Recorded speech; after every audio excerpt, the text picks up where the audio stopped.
والآخرة خير لك من الأولى ولسوف يعطيك ربك قهر وأما السائل فلا تنهر وأما بنعمة ربك فحدث وأما بنعمة ربك فحدث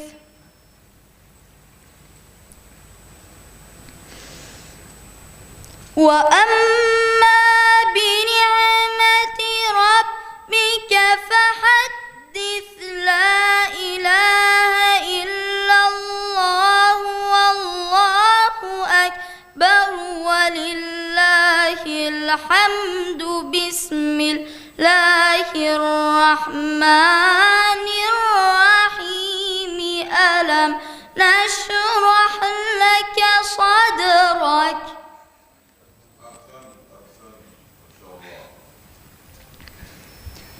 ووضعنا عنك وزرك الذي أنقض ظهرك ورفعنا لك ذكرك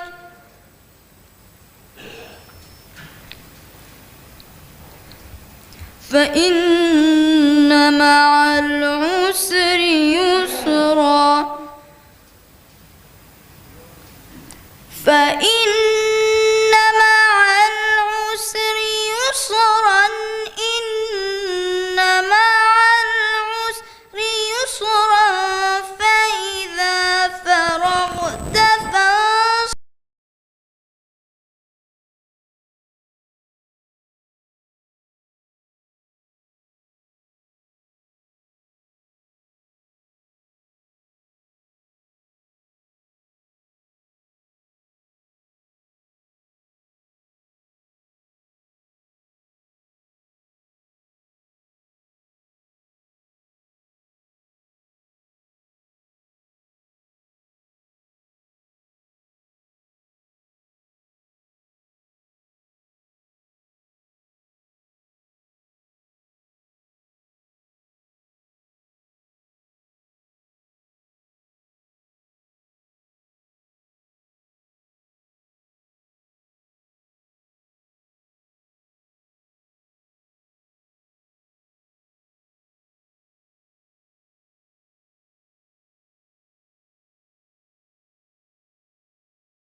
Appoint and supplicate your Lord.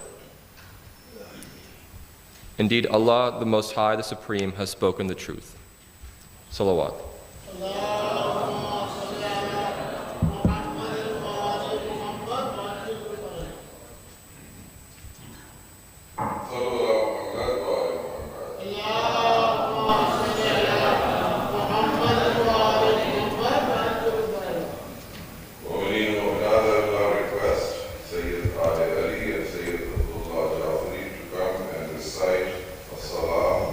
In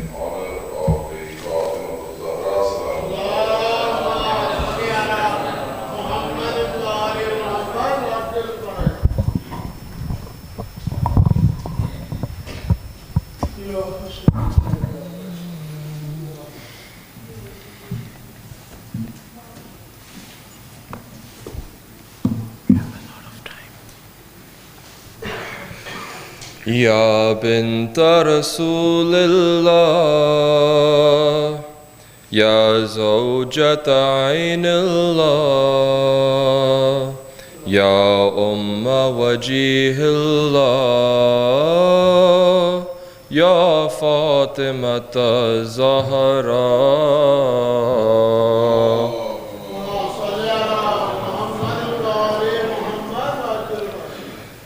Ya binta Rasulillah, Ya zawjata Aynillah, Ya umma wajihillah, Ya Fatimata Zahra. You were mercy for rahmatan lil alameen. A shelter for Haidar, shelter for Allah's deen. A cradle for Hussain, Zainab Kulthum.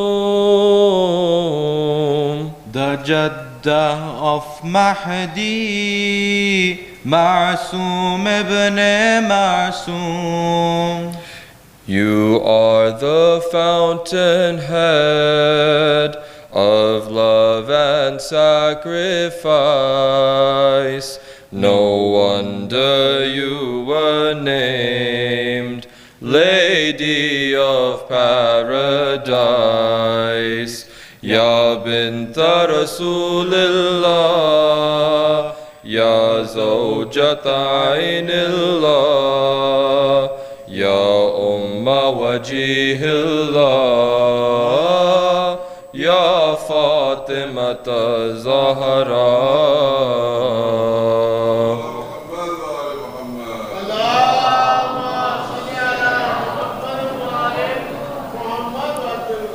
O daughter of Ahmad, Zawja of Murtada, O mother of Hassanan, Ya al-A'imma. the weight of every role you bore so perfectly, that Allah spread the tahir from your identity. Look, this is Fatima, and this is her father, and this is her husband, and this her progeny.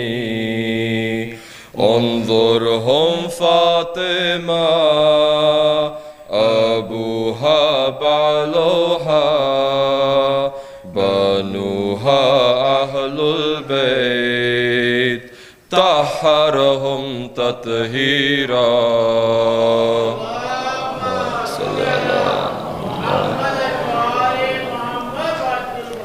يا بنت رسول الله، يا زوجة عين الله، يا أم وجيه الله، يا فاطمة الزهراء. In marriage loyalty, content in poverty,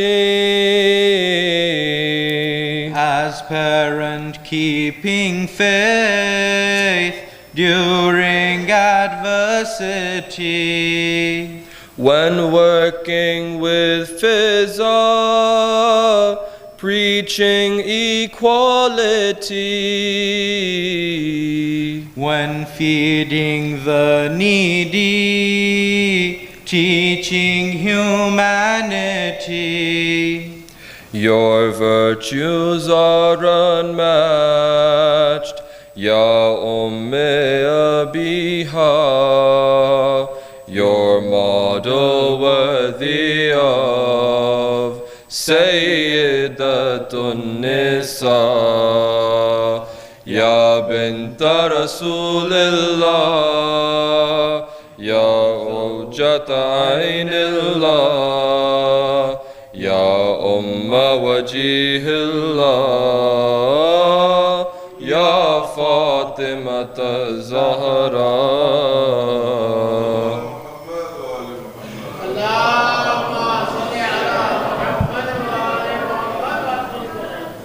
Tending your father's wounds, sustaining risalat,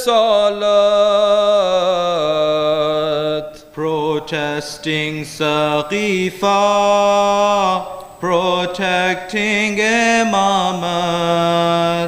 Your challenge did not die until the day you died. Your khutbah will survive every era and tide. We shall never concede that might is always right. Your protest shall endure, O Our Lady of Light. Ya Binta Rasulillah, Ya Zawjata Ainillah, Ya Umma Wajihillah, Ya Fatimata Zahra. Sallallahu Muhammad wa Ali Muhammad.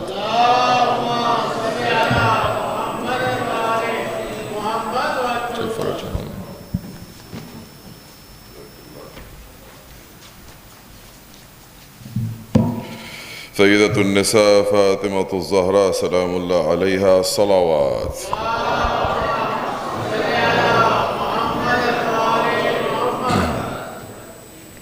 Mu'mineen, a few announcements before Maulana takes the minbar. As you know, we start at 5:40 p.m. every day till the 9th of Muharram, and Maulana sits at the minbar at 6 p.m. sharp. There will be matam at 7 p.m. and a question and answer session after that. We aim to conclude before Maghrib, inshallah. Parents with young children are requested to use the space outside at this level, level 2. There is a video screen there, fans and open space for the kids. We greatly appreciate your cooperation in this matter. Again, on the logistics of seating, as noted before, if you are in this aisle, try to sit all the way next to the wall so that incoming people can sit easily. If you are in the left aisle, sit all the way to that wall so that incoming people can sit easily. And if you're in the middle aisle, then sit in the middle so that people can easily come and sit as they trickle in.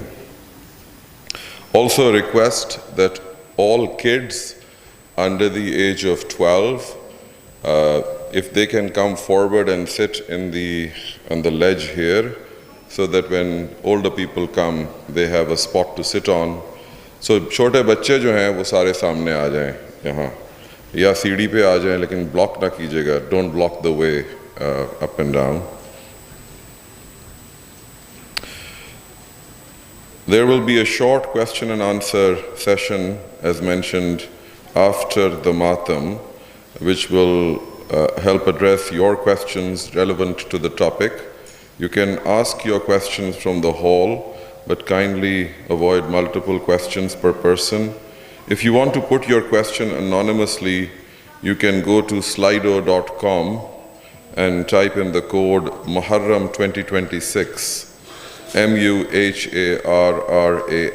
2026, no space. That is the code to put your question anonymously, especially if you're joining us online. Please switch off your cell phones and turn off any alarms. There is an extensive collection of Islamic books, including for children and the youth. These books are not easily available in Pakistan, so please do avail yourself of them while they are still available. There was a water bottle that was left behind yesterday. If it is yours, then you can come and claim it after the majlis from me. These majalis will run till the 9th of Muharram. After that, there will be 2 majalis in English on the 11th and 12th of Muharram. Same time, exactly the same time, 5:40 p.m. and then 6 p.m. And the renowned scholar of Hawza Ilmiya Najaf, Iraq, Sheikh Ali Ma'sumi, will be reciting those 2 majalis. Today's majlis is sponsored by the Java family. Please recite a Surah Fatiha for Begum o Sheikh Zahir Ali Java, Begum o Sheikh Taqi Java, Sheikh Ali Akbar Java, Begum o Sheikh Sajid Ali Java, and other marhumeen of the Java family. Bismillah ar-Rahman ar-Rahim.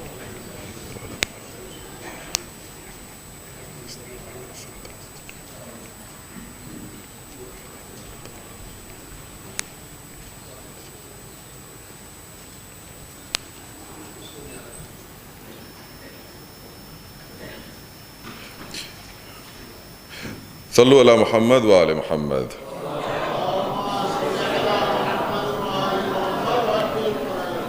There are a couple of girls who are sitting there, but they are blocking the path. So if you can move one before another so that if somebody wants to come forward and sit there, they don't have a problem.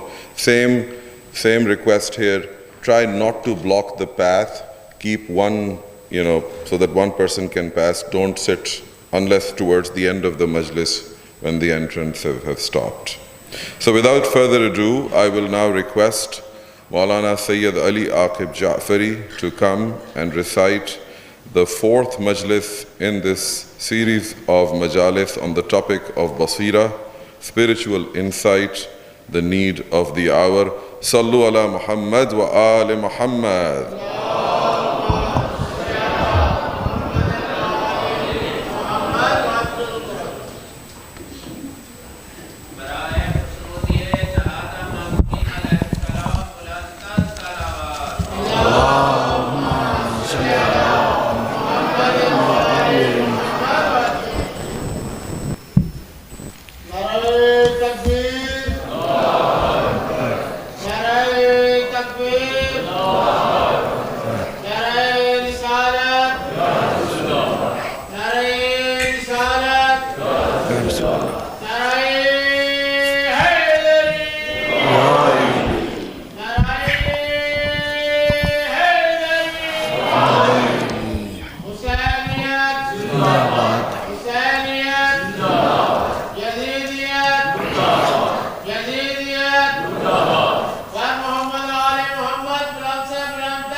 أعوذ بالله من الشيطان الرجيم بسم الله الرحمن الرحيم الحمد لله رب العالمين والصلاة والسلام على سيد الأنبياء والمرسلين وخاتم النبيين سيدنا ونبينا وشفيع ذنوبنا وطبيب قلوبنا وأبي القاسم محمد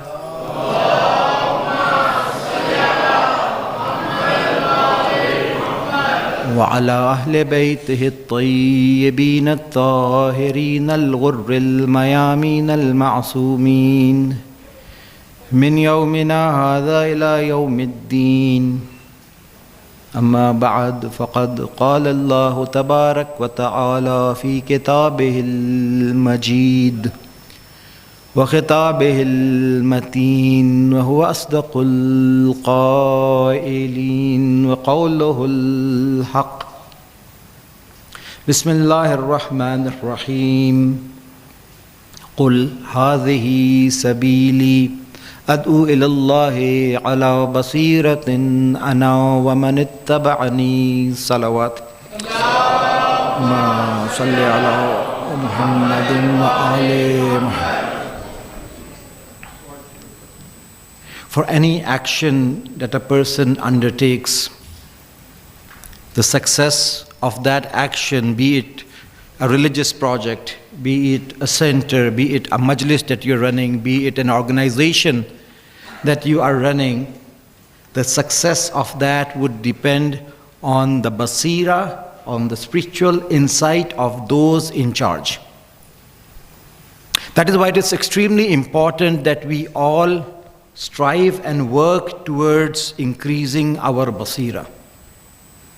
It becomes even more important when you are in position of authority, when you are running a state, for example, who to befriend, who to take as your enemy, what should be your foreign policy, all of that needs basira. Who to partner with, who to alliance with, all of that needs basira. A single wrong alliance can be detrimental to the development of a state or to its people. That is why a leader of any nation should have basira. And in line with that, the Holy Quran is announcing in this verse through the tongue of the Holy Prophet, قُلْ هَذِهِ بَسَّبِيلِ, say, this is my path. أَدْعُو إِلَى اللَّهِ, I call towards Allah, عَلَى بَصِيرَةٍ, with basira. There were people during the beginning of the movement of Islam who came to the Holy Prophet and said, we will accept Islam only if you make one of our people as your wasi, as your naib after you leave this dunya. The Imam, the Holy Prophet rejected. He said, this matter is a matter that belongs to Allah subhanahu wa ta'ala. He is the one who will decide. So a person of basira will not gather followers in order to be successful in the worldly sense.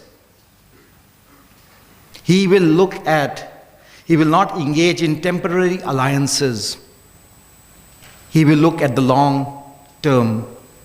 His actions will not be superficial. They will be long-lasting. The effects will be long-lasting. They will not look at temporary military victory.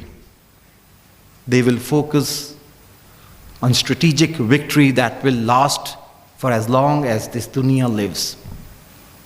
And this Azadari, this Muharram, this Ashur is an example, is a prime example of that. Every step taken with basira in that movement has guaranteed that this movement will live till the day of judgment.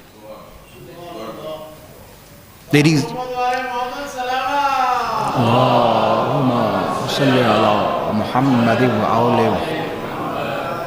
of the famous quotes of Lady Zainab Salamullah Alaiha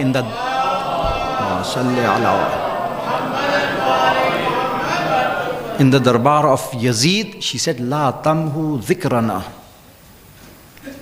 You will never be able to wipe our dhikr. You'll never be able to eradicate our zikr. She had the basira. She knew what Imam Hussain ﷺ has done in Karbala and what its effects are going to be. Not at a single point did she set a statement that showed signs of weakness. This is what basira does to you. It is said that on the 11th of Muharram, when they were taking the caravan, they intentionally made the women pass their camels, walk next to the bodies of the shuhada. When the women looked at the bodies of their men, obviously women are emotional beings, tears started to flow from their eyes. They were filled with grief. They were already filled with grief. But they were not allowed to cry. One of the famous statements of Allama Naqqani says, had they cried, जिनका हक बनता था कि रोएं, आज हम शायद ना रोते. Had they cried, who deserved to cry over Imam Hussain, we might not be crying today. When tears started to flow, Lady Zainab Salamullah Alaiha said a beautiful statement, knowing that this was the enemy's move to break down the courage of the women. Their cries would mean weakness. It would be taken as a sign of weakness. She came forward and said, Allahumma taqabbal minna hadha. Oh Allah, accept this from us. A statement of victory, that this is what we have offered intentionally in the way of Allah subhanahu wa ta'ala. Every sign in the darbar of Ibn Ziyad, when she said, Ma ra'aytu illa jamila. I did not see anything but beauty. When the leader was martyred on the very first attack, there were a lot of people who were worried. They thought it has all ended, or it will end soon. But then there were people steadfast in those times as well, who had the basira, who knew what has happened, who knew that this blood is going to water the tree of resistance. Shahadat is like that. Those who have the basira, those who have the insight, looked as a sign of victory. It would now become very difficult to stop this nation. And you all saw what happened after that. This is what Karbala, this is what Azadari, this is what Muharram does to those who commemorate Muharram. And this Karbala, this Ashur is not limited to any particular sect. Hussain is for all, alayhi salatu wassalam. He's for all. Allahumma salli ala Muhammadin wa awli. Everyone is welcome. It's not only for all Muslims. This is the message of humanity. It is the message of freedom for all humans. Not only Muslims. When he was on the day of Ashur, one of the statements of Imam, he said, In lam takun lakum deen wala takhafun al-ma'ad. If you have no religion and do not follow or do not fear the day of judgment, fakunu ahraran fi dunyakum. At least be free in this world. He gives the message of freedom. Freedom from all worldly connections, and total reliance and total dependence on the absolute authority, Allah subhanahu wa ta'ala. That is the message of Karbala. It is the message of freedom. It is the message of resistance. It is the message of izzat and dignity and honor. And this message is for all, and all of humanity will be in need of this. All of humanity is in need of this message today and will be in need of this message for all times to come. That is why you have that sher, insaan ko bedar to ho lene do. Har qaum pukaregi hamare hain Hussain.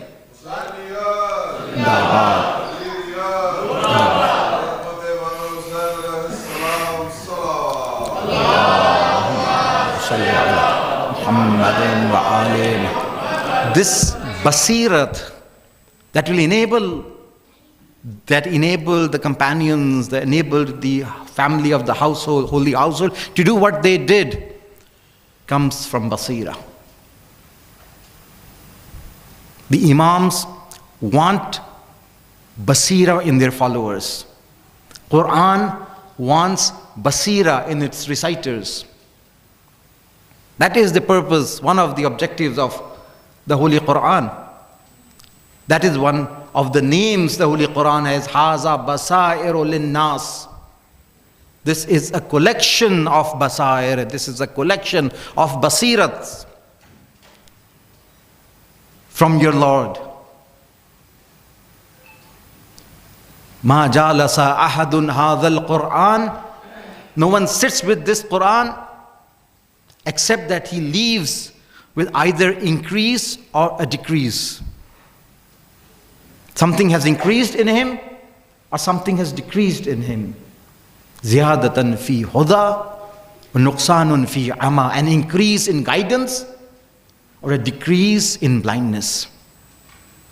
Whoever sits with the Holy Quran, one of the two things will happen. Either he will elevate himself in guidance or his blindness will go away. And gradually he will come towards guidance. This is what the Holy Quran does. And this is what the Ahlul Bayt also do to you. Whoever came and sat with the Ahlul Bayt for a few moments, it either increased them in their hidayat or reduced them in their blindness. Then it's up to them to either accept the message, accept the Ahlul Bayt, or reject them. That ikhtiyar, that free will is always there. So that is why you see people coming and sitting with the Ahlul Bayt, people coming and reading the Quran yet not accepting the message. But this does not mean that the Quran has not reduced them in their blindness. Quran opens their eyes. That is what it does. But the free will is there. They have to now make a choice. If they are connected to this dunya, then that connection will become an obstacle in them accepting the truth. That is there with the Ahlul Bayt, and that is there with the Quran. We have many stories, some of them which have been mentioned in the previous years, and one very common story is that of this person from Syria who comes to the Holy Land, Mecca, and while returning he happens to pass through Medina, and he saw Imam Hussain alayhi salatu was salam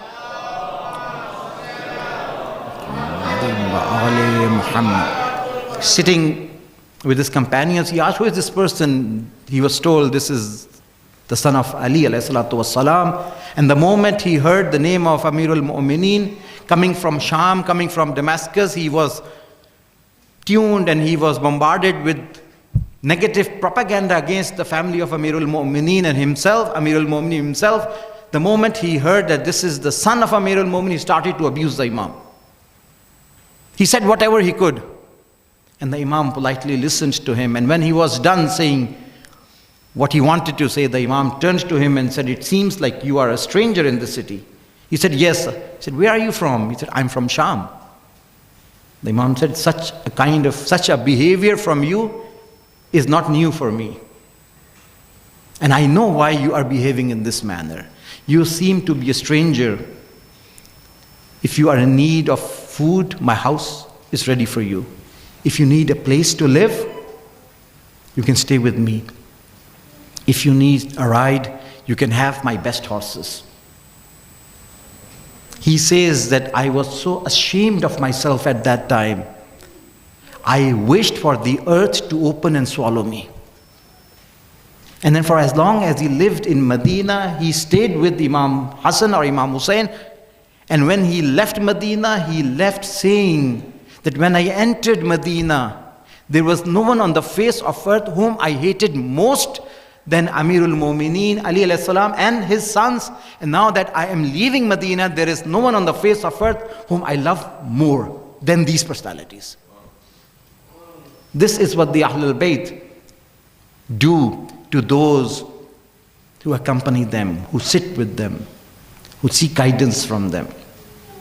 And this is one of the objectives as well of these gatherings, that they should increase our basira, they should open our inner eyes to reality. And why shouldn't this happen?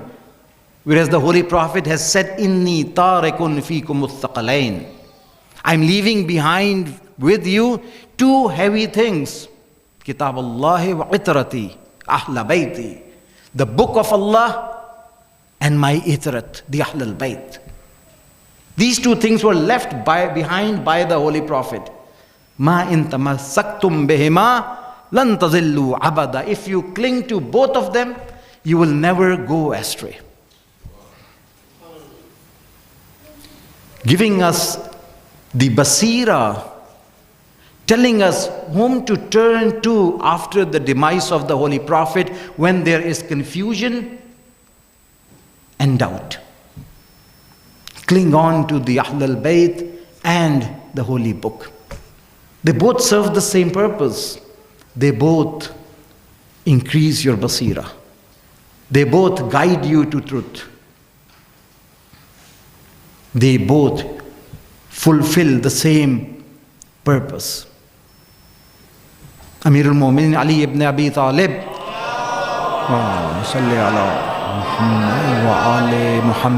says regarding the Quran, فِيهِ شِفَاءً مِّنْ أَكْبَرِ دَاعٍ. In it is cure from the biggest of the calamities, biggest of the disease. وَهُوَ, and those major disease, وَهُوَ الْكُفْرِ وَالنِّفَاقِ وَالْعَمَى وَالظَّلَالِ. Those major disease are kufr and munafiqat and blindness of the heart, not of the eyes, of the heart. Quran has basira, has the cure to the blindness of the heart, wazzalal, and zilal, meaning going astray. If somebody is lost, Quran will guide them to the true path. Quran is like a GPS that is in your hands to guide you to your destination. In another beautiful tradition, the Holy Prophet said to his companions, "Innakum fi darul hudna." You are in the darul hudna. This earth has been given different names. One of the names, for example, is Darul Ghurur, the house of deception. People are deceived in this house. They take this house as a permanent abode while this is temporary. This is called Darul Ghurur. Another name in this riwayat is Darul Hudna. What does Hudna means? Hudna means ceasefire, truce, a temporary truce between two wars. Why is this dunya called Darul Hudna? It's a bit difficult to explain, and there can be many different interpretations of this section. Why is this dunya called Darul Hudna? The house of truce. What happens during a truce? What happens during a ceasefire? You replenish your armor, your ammunition. You get prepared for another battle. So it is a temporary pause for everyone to get ready for what is coming. This dunya is like that. It is a temporary pause where you have been sent to gather your ammunition and get ready for the battle that awaits you once you leave this dunya. The journey towards Allah subhanahu wa ta'ala when we leave this dunya is a long journey, and we are required to get the zadera, the provisions of the journey here in this period of truce. And in that long tradition it says, فَإِذَا إِلْتَبَسَ عَلَيْكُمُ الْفِتَنِ كَقِطَعِ اللَّيْلِ الْمُظْلِمِ. When you are surrounded by doubts and confusion like the darkness of a night, فَعَلَيْكُمْ بِالْقُرْآنِ. Turn to the Holy Quran. So in the darkness of the night when there is confusion, turn to the Holy Quran. Why? فَإِنَّهُ شَافِعٌ مُشَفَّعٌ. Because it is an intercessor whose intercession is not rejected. ऐसा शफी है जिसकी शफाअत रद्द नहीं होती. وَمَاهِلٌ مُصَدَّقٌ. And it is a complainer whose complaint is not rejected. So if the Holy Quran complains against someone on the Day of Judgment, the complaint of the Holy Quran will not be rejected. Then it goes ahead and says, Man ja'alahu amamahu. Whoever puts the Holy Quran ahead of them, qadahu ilal jannah. It will lead that person into Jannah. So if you put the Holy Quran ahead of you, it is going to take you to Jannah. So it is like a global positioning system that gives you that shows you where you are, where your destination is, and how to get to your destination. When do you open your GPS? At the beginning of the journey, or at the end of the journey? Or at the middle of the journey? At the beginning of the journey. If you don't know the way, you better start your GPS before you leave your garage. So you know whether to take right or left from the very first turn. If we are to embark on that spiritual journey that we are all supposed to, and why we are sent in this dunya, it is important that we open the Holy Quran and seek guidance at the beginning of the journey. Not when we have spent our time in this world and are retired now and have nothing to do, and now we open the Quran. At that time you will only know what wrong decisions you took all along your life. Then the time will be over. This is the time, especially the youth who are starting their careers, who are about to get married, who are about to clear universities. This is the time, the prime time of your youth, where you need to be connected with the Holy Quran, especially now that there are courses available as well who enable you to not only to read the Quran but understand the Quran as you read it in Arabic and take lessons from it. There are courses available, and it is possible to engage in those courses while you study in university or while you're a professional. You don't have to spend a lot of time to understand the Quran. The Quran has been made simple to understand. لَقَدْ يَسَّرْنَا الْقُرْآنَ لِلذِّكْرِ. The Holy Quran says we have made it easier. The Holy Prophet says, I am leaving behind two heavy things. The Holy Quran and my Ahlul Bayt. Both are in need of each other. Ahlul Bayt is in need of the Quran, and Quran is in need of the Ahlul Bayt. The Ahlul Bayt need the Holy Quran because it is through the Holy Quran that the authority and the hujjiyat of Ahlul Bayt will be established. It is through the verses like Hazihi Sabili an Ad'u ilallahi an ala basiratin ana wa man ittaba'ani that the authority of Amirul Mu'mineen will be established. It is through the verses like قال الذي عنده علم من الكتاب قال كفى بالله شهيدا بيني وبينكم ومن عنده علم الكتاب.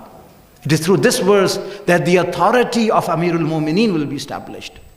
So the Ahlul Bayt are in need of the verses of the Holy Quran, and the Holy Quran is in need of the Ahlul Bayt, because the Holy Quran is a written text and it can be interpreted in different ways. And then there are mother verses and there are secondary verses. When you need to put verses together and draw a conclusion, you need to want to have somebody besides you who knows which of the verses are the mother verses, which of the verses are the secondary verses, which verses go along with which verses have been nullified, and which verses still stand today. You need the Ahlul Bayt to understand the Quran. That is why the Holy Prophet said, I'm leaving behind two heavy things. They will never separate with each other. Hatta yarida alayya al-haws, till they reach to me at the pool of Kawthar. That is why you find us holding on to the Ahlul Bayt and holding on to the Quran, seeking guidance from both. Commemorating Karbala because this is what our Imams and the divine proofs of Allah subhanahu wa ta'ala has told us to do. And through this, without even knowing, we increase ourselves in our basira. Those who have sacrificed, who stood up against global arrogance in the last war, they have been attending Muharram Majalis for years. And if this institution is used well and effectively, then this is what you see. A whole nation ready to stand against arrogance. And this is perhaps a unique incident in the entire history of mankind. You will find individuals standing up against oppression and zulm and injustice here and there, a group here and a group there. But perhaps this is the first time an entire nation has stood up for so long against oppression, against the biggest power of its time, and defeated it. This is not a joke. All of it coming from the power of Karbala. It is all because of the Ya Rasulullah.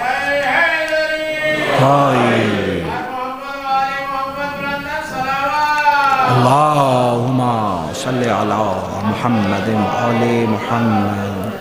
All of this coming because of Karbala, because of the movement of Karbala, because of the message of Karbala.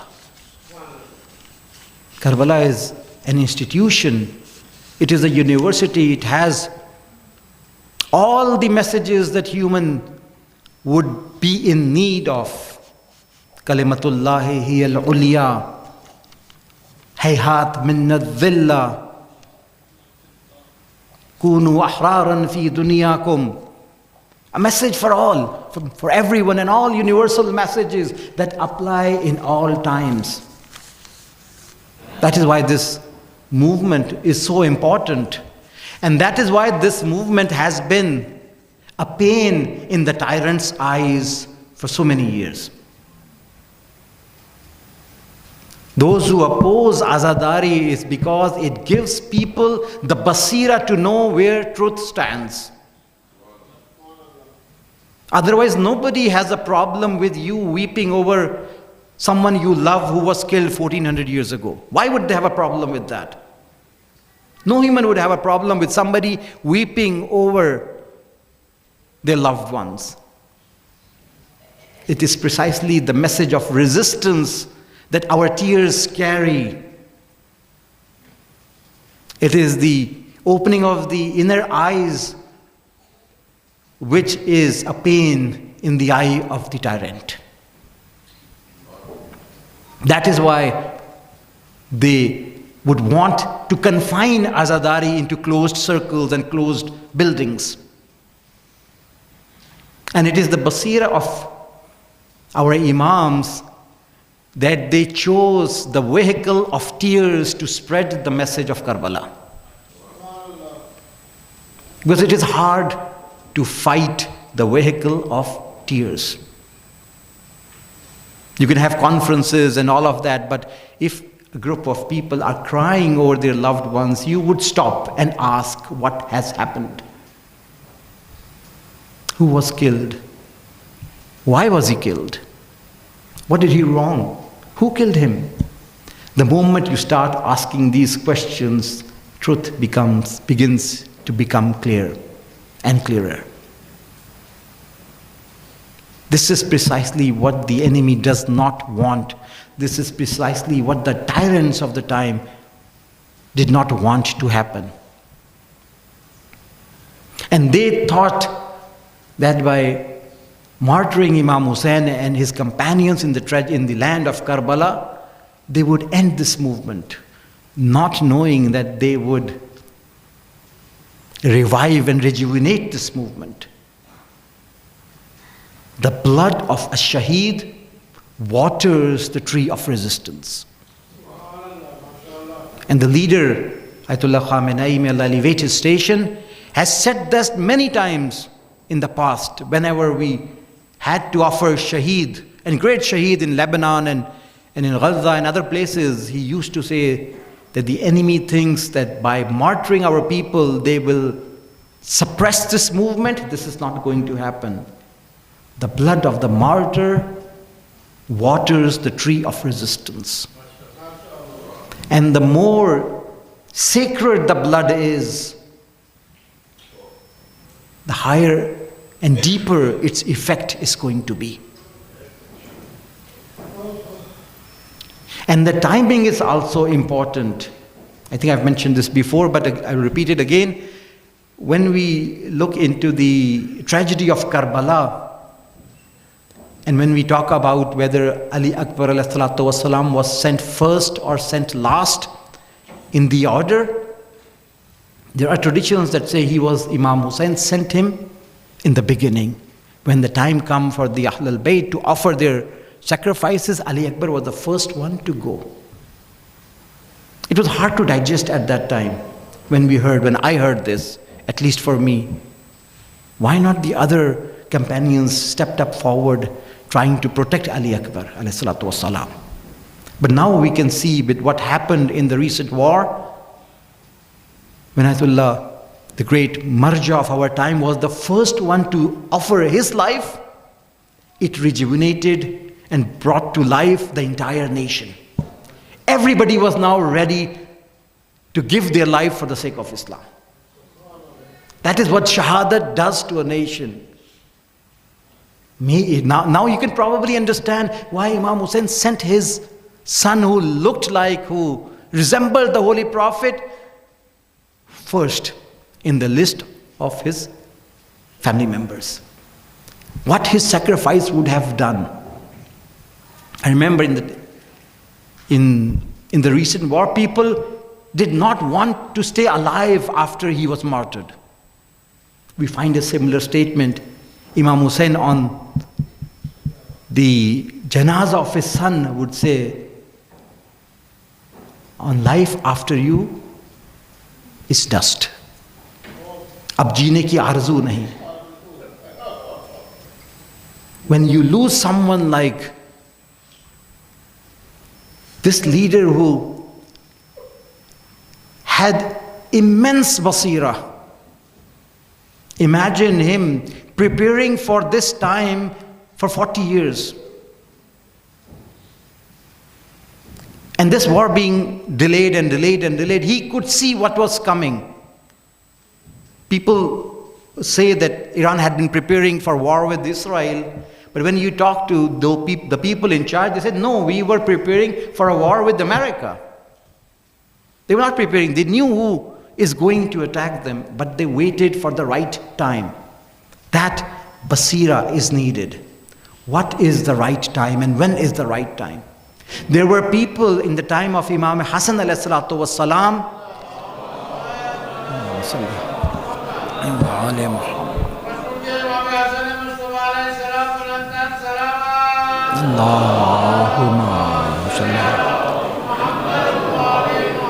Who wanted the Imam to rise, but the Imam did not.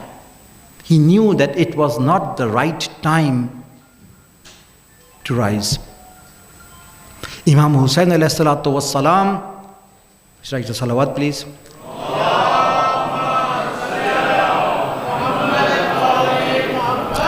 When he came as an Imam, for 10 years, he also did not rise. He also stayed silent and resisted with silence.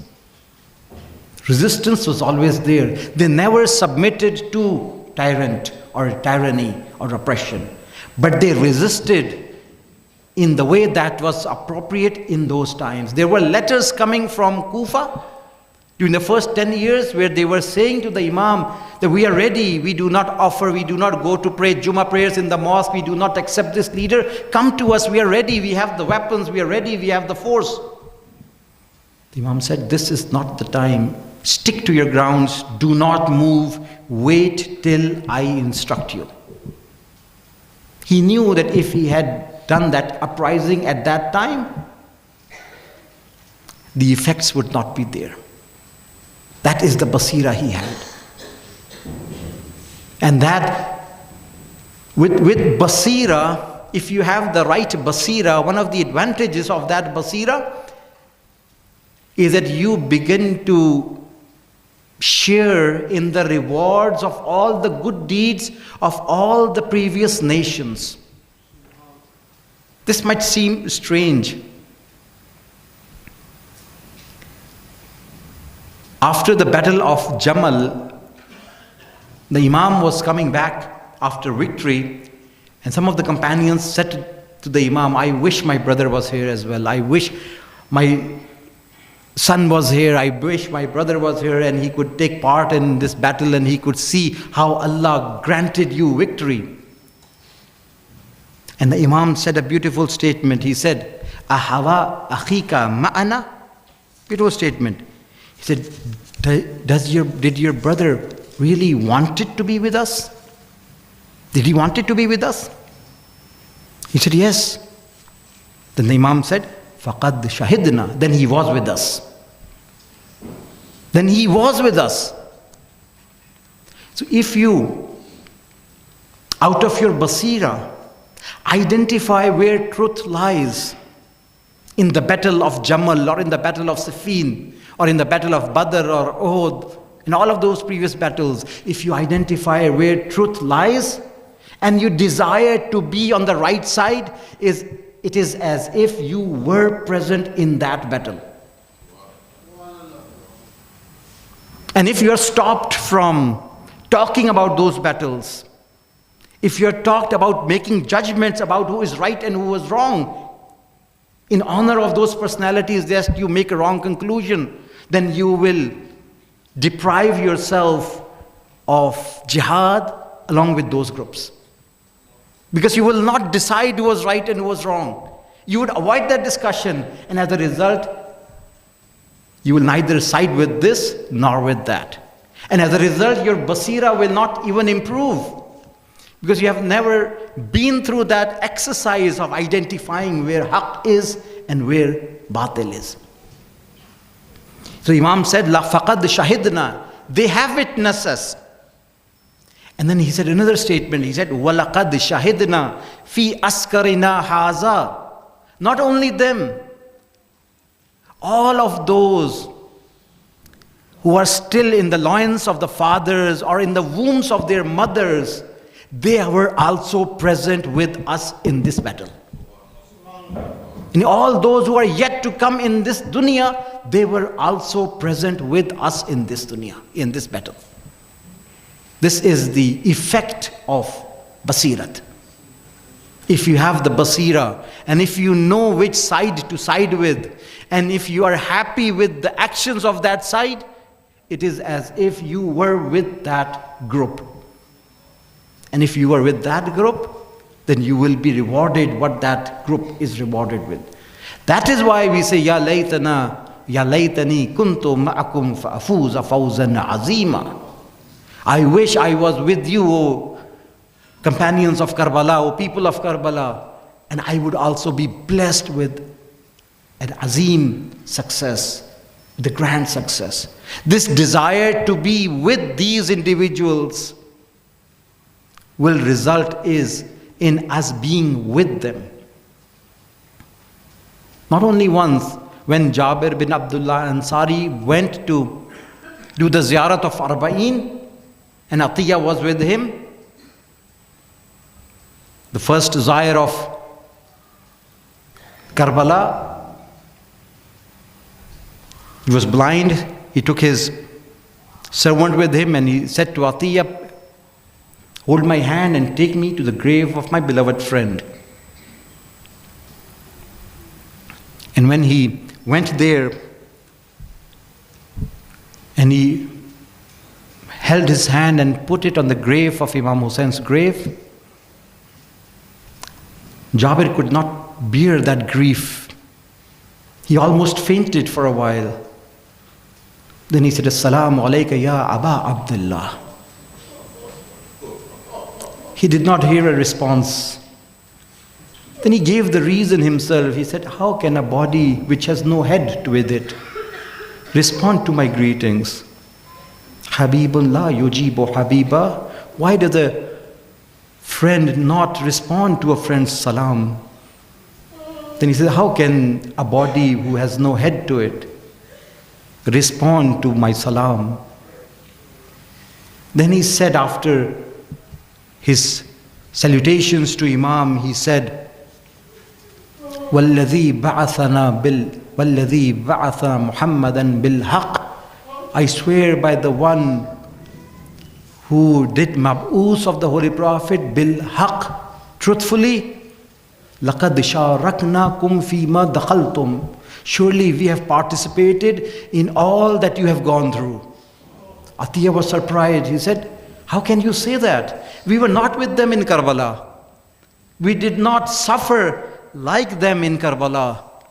We did not experience the thirst that they had to experience with. We were not taken captives.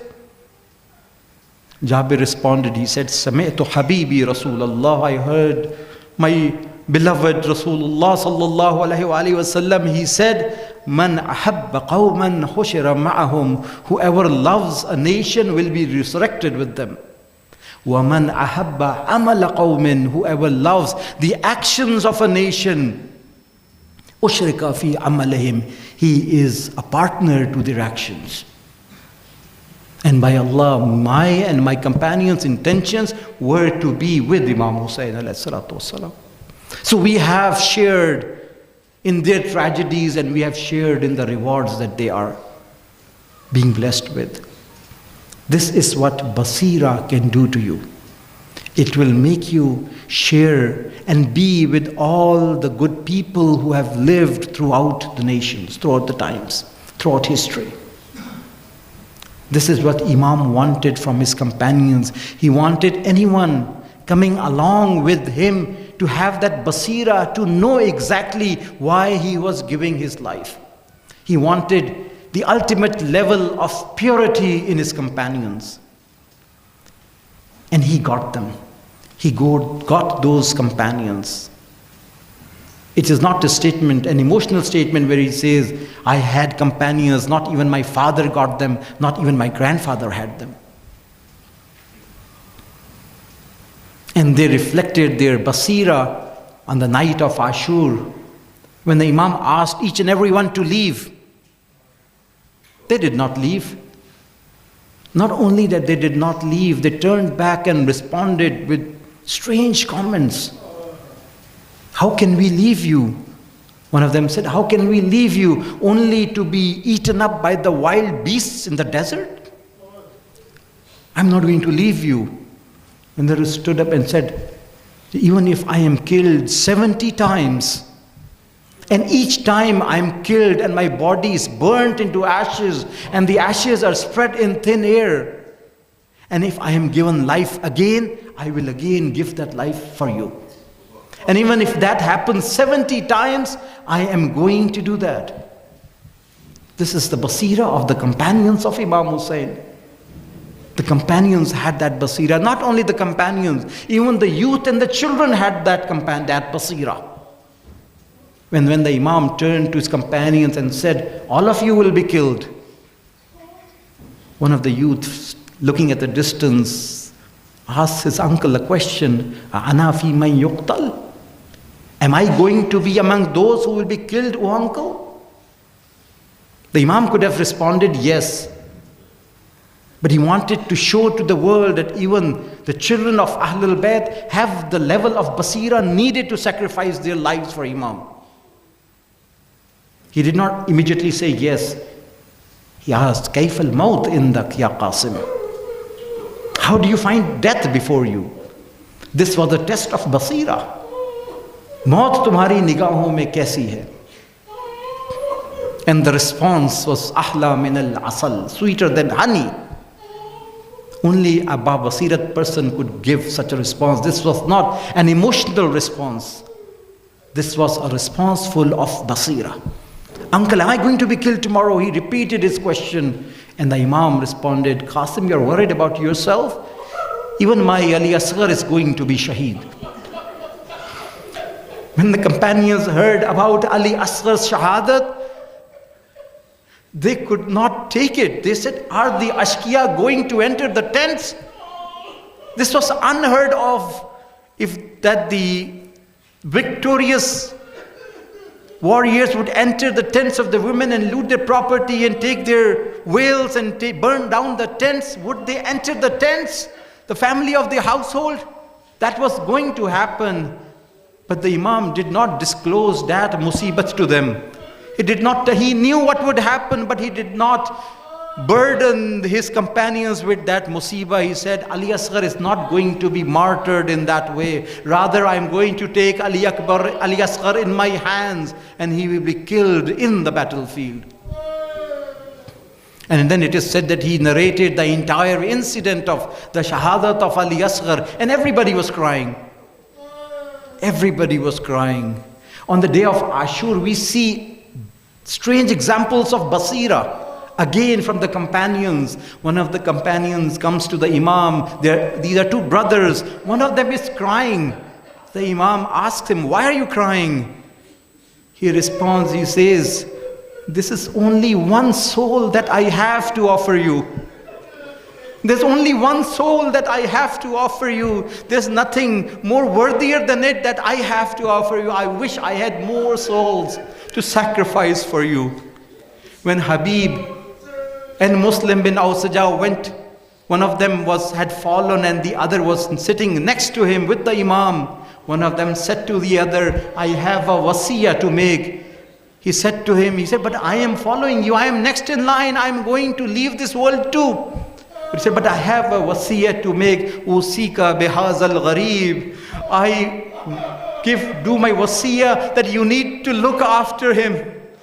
Do not leave the Imam alone by himself. This is the level of the basira of the companions of the Imam.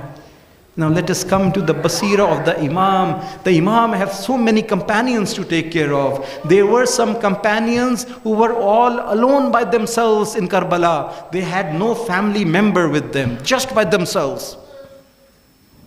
They had nobody to turn back to emotionally. Like John, a livelihood of service. And now in the final moments, he is giving his life for the Imam.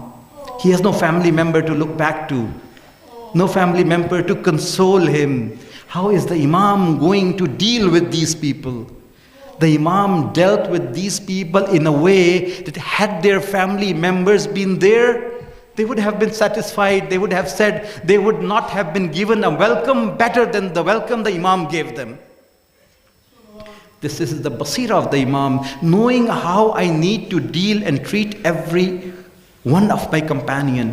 One of his companions' name is Aslam. He is a Turkish slave who was a writer in the Imam's camp.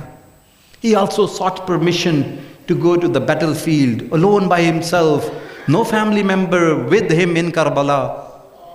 When he fell to the ground, the Imam rushed to him, rushed to his body, picked up his body, put it in his laps, and were looking at him. He was looking at the Imam. He had no family member with him, so he looked at Imam with an emotional smile. He smiled at the Imam. He was attracted to the Imam. He loved the Imam. He looked at the Imam with a smile, and when the Imam noticed his attraction towards the Imam, when the Imam noticed how he was emotionally dependent on the Imam did something that he had done that he will be doing with only one more shaheed in Karbala. The Imam smiled back at him, and the Imam reciprocated his gesture by putting his cheek on the cheek of Aslam.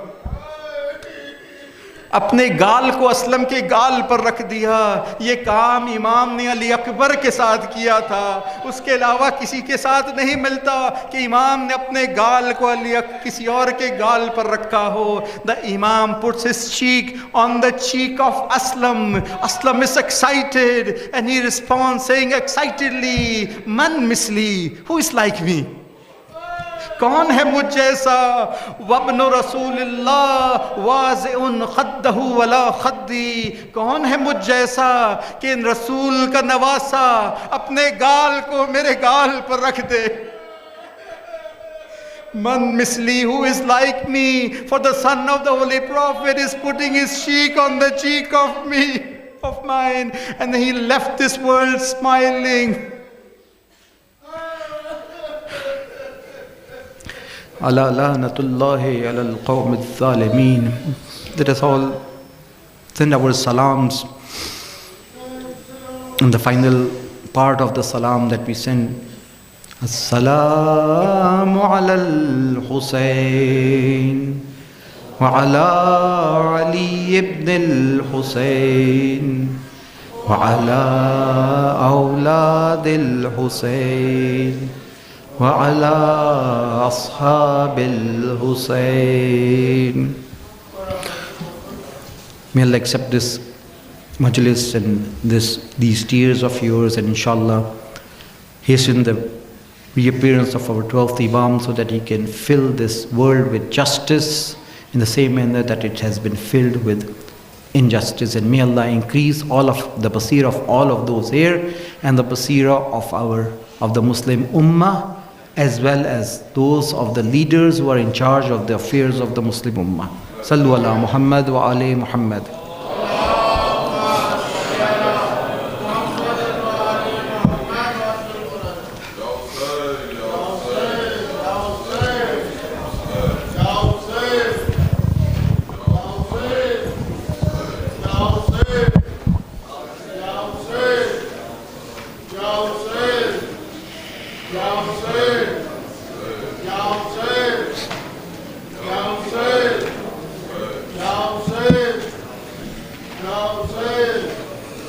La ilaha illallah Muhammadur Rasulullah Aliyun waliyullah Wasiyur Rasulullah.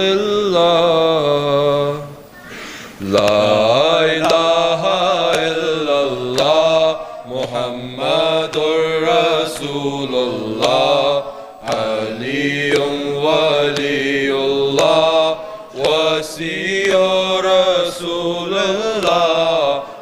Everyone. Ya Rasulullah. La ilaha illallah Muhammadur Rasulullah Aliyun waliyullah Wasiyur Rasulullah Wasiyur Rasulullah. Said our Mawla unto Walid, cannot give bay'ah to Yazid. Said our Mawla unto Walid, cannot give bay'ah to Yazid.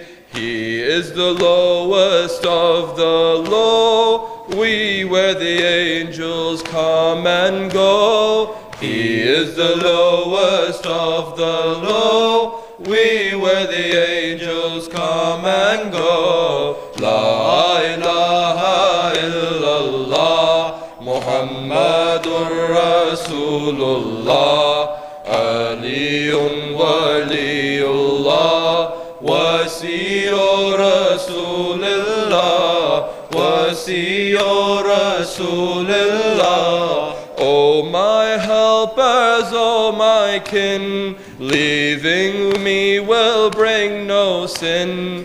O my helpers, O my kin, leaving me will bring no sin. They said, Mawla, we are few, but we'll live and die for you.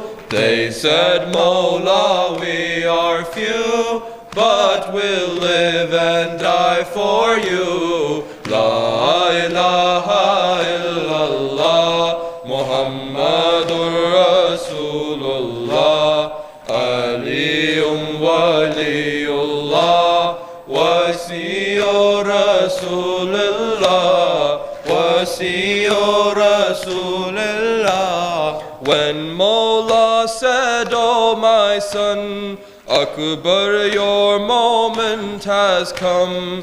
When Mawla said, O my son, Akbar, your moment has come. Let your faith and courage show. Let these coward heathens know. Let your faith and courage show. Let these coward heathens know. La ilaha illallah Muhammadur Rasulullah Aliyun waliyullah Wasiyur Rasulullah Wasiyur Rasulullah.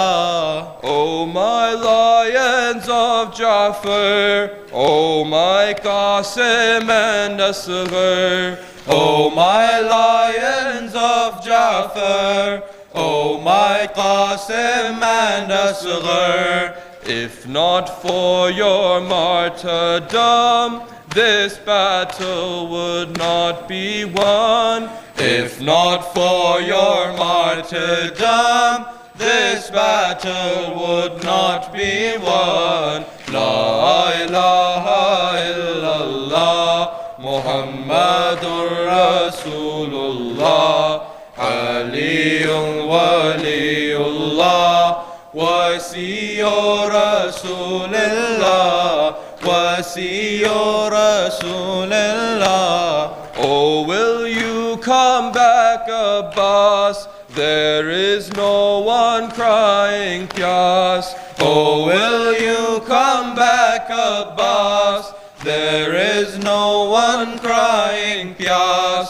In this airy land unknown, are you leaving us alone? In this airy land unknown, are you leaving us alone? La ilaha illallah, Muhammadur Rasulullah, Aliyun waliyullah, Wasiyu Rasulillah, Wasiyu Rasulillah.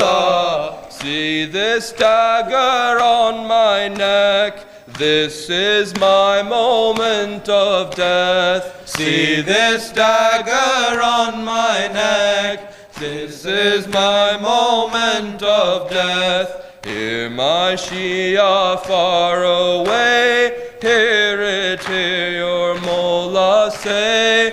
Hear my Shia far away, hear it, hear your Mawla say. La ilaha illallah, Muhammadur Rasulullah, Aliyun waliyullah, Wasiyu Rasulillah, Wasiyu Rasulillah.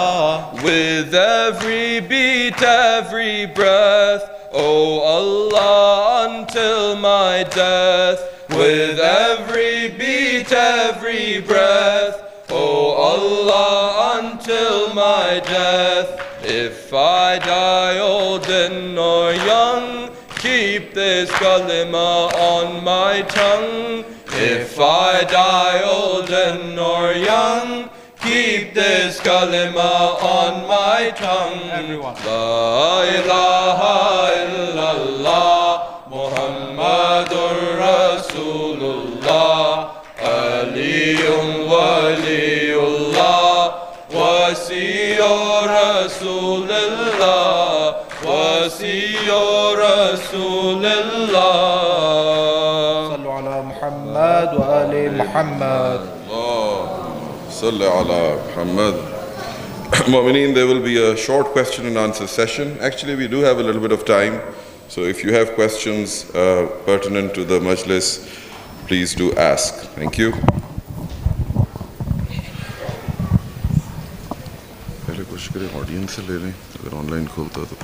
If there are any questions from the audience, we will take that first.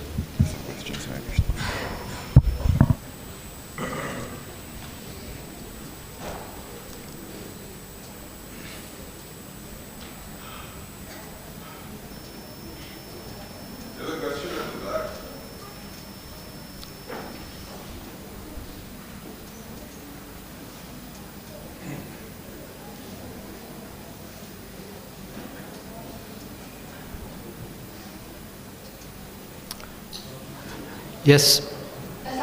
Wa alaikum assalam.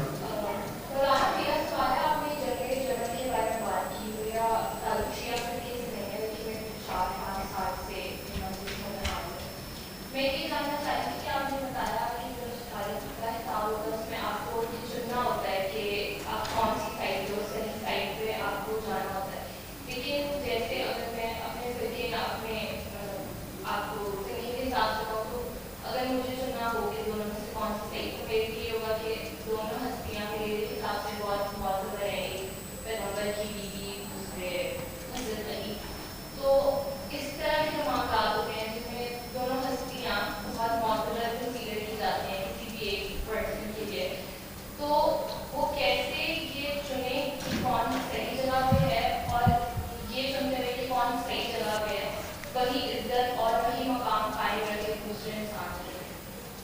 Very good question. And this is precisely जहाँ पर बसीरत की सबसे ज़्यादा utility है, कि जहाँ पर confusion है और दोनों तरफ रिस्पेक्टेबल हस्तियाँ मौजूद हैं, वहाँ पर हक़ को देखना कि हक़ कहाँ पर है. That is where बसीरत comes in. शख्सियत, to respect these personalities is a separate issue, and to figure out who was right and who was wrong is a different issue. You can, sometimes there is a fight between your parents and one of them is right and one of them is wrong. You do judge who is right and who is wrong, right? While you maintain the respect of both of them, right? So in daily lives we do that, and it can be done there without hurting their respect. But you have to at some point you have to figure out who is right and who is wrong, particularly if you are going to take your religion from one of the two. If you're going to base your religion, your edifice, your religious structure on the narrations from one of the two, then it is extremely important that you make sure that who was on the right path. So when you're taking guidance from people in Safin or from people on the Imam Ali side, from Imam Ali or from Abu Sufyan or other companions, it becomes extremely important to find out who is right and wrong, precisely because you have to take your religion from one of them. If it was an incident that happened, you could probably ignore that and not take a decision there. But when after the Holy Prophet, there are different strands of religion, and one takes the religion from one party and the other takes the religion from the other party, then the importance of making that decision becomes more prominent. You cannot ignore it and close your eyes and take your religion from both parties and follow it blindly. One follow-up question, yes. Or we can talk afterwards downstairs. I will be available downstairs. Yes, anybody else?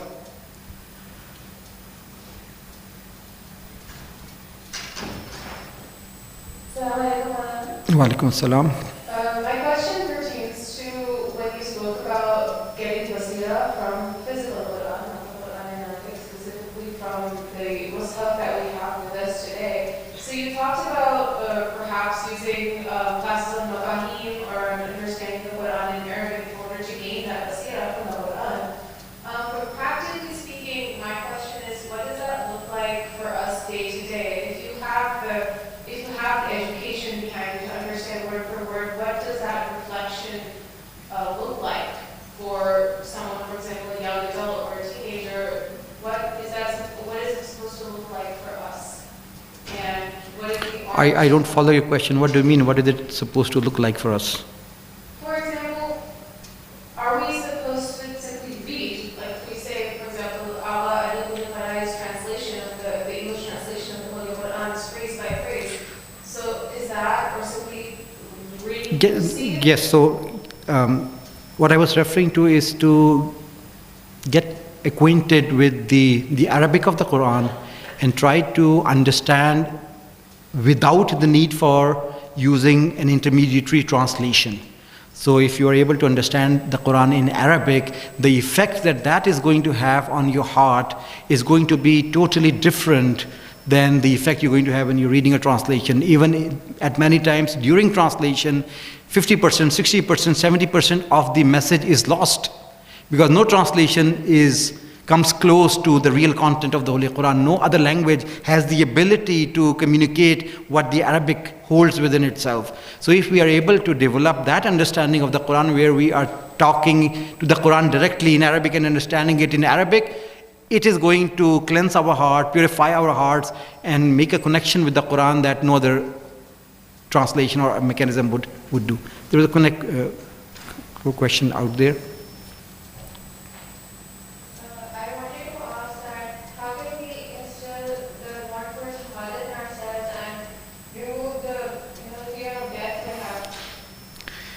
Again, through Basirat. That is a comprehensive answer, but how will that happen? Is to have the right understanding of death. We fear death because we look at it differently. We don't have the right basira regarding death. If death is presented to you the way Imams have presented it, it develops a longing. We begin to develop a longing for death. And if we are able to see the virtues of a shaheed and the merits of a shaheed, the way Allah has described it in the Quran, that is why reading the Quran in Arabic, I was emphasizing, the Holy Quran says, do you consider those who have given up their lives in the way of Allah as dead? Don't call them dead. They are alive. Bal yurzaqoon in Allah. They receive rizq from Allah subhanahu wa ta'ala. If you look at the virtues and the way shahadat has been glorified by the Imams and the Quran, you will begin a love for shahadat naturally and automatically. We have to get back to Quran and we have to establish that connection. What happens is you listen about shahadat and other mafahim and other Islamic concepts through the pulpit in my language, in the speaker's language, that pollutes the message to some extent. But if you are listening and understanding directly from the Arabic of the Quran, and it's possible, it's not a very difficult task to do that based on the courses that are available, it's doable, we have done that, and it's doable, you will feel what you are thriving for, that it is nurturing in yourself the love for shahadat and the love for death. It will come in place, inshallah.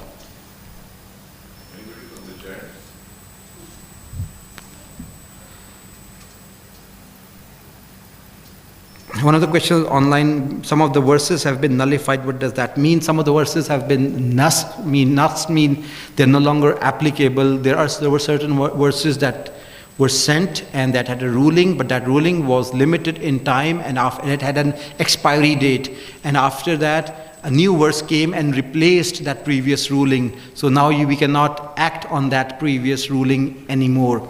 That is what I meant by some of the verses have been nullified, meaning that they have been abrogated. Thank you.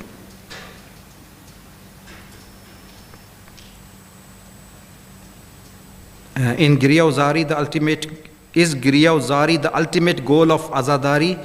If no, do we as a nation lack basira? If yes, who is responsible for this? This needs one full session in itself.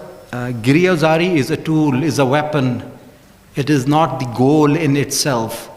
It is through this emotional connection that we establish our connection with the Imam and we spread the message of Karbala.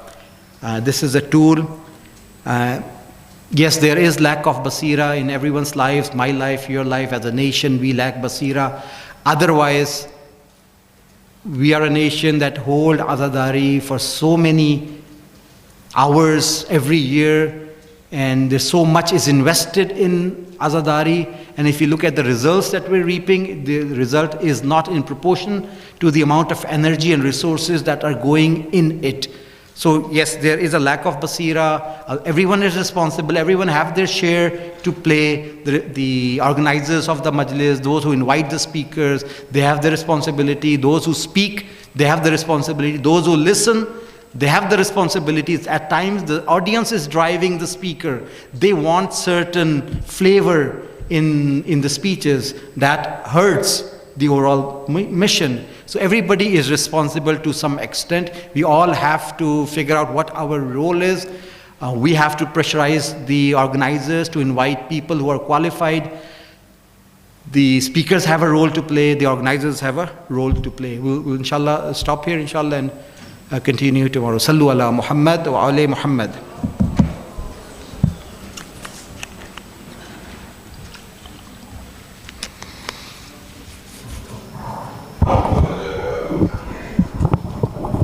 السلام عليك يا أبا عبد الله السلام عليك يا ابن رسول الله السلام عليك يا ابن أمير المؤمنين وابن سيد الوصيين السلام عليك يا ابن فاطمة الزهراء سيدة النساء العالمين السلام عليك وعلى جدك وأبيك السلام عليك وعلى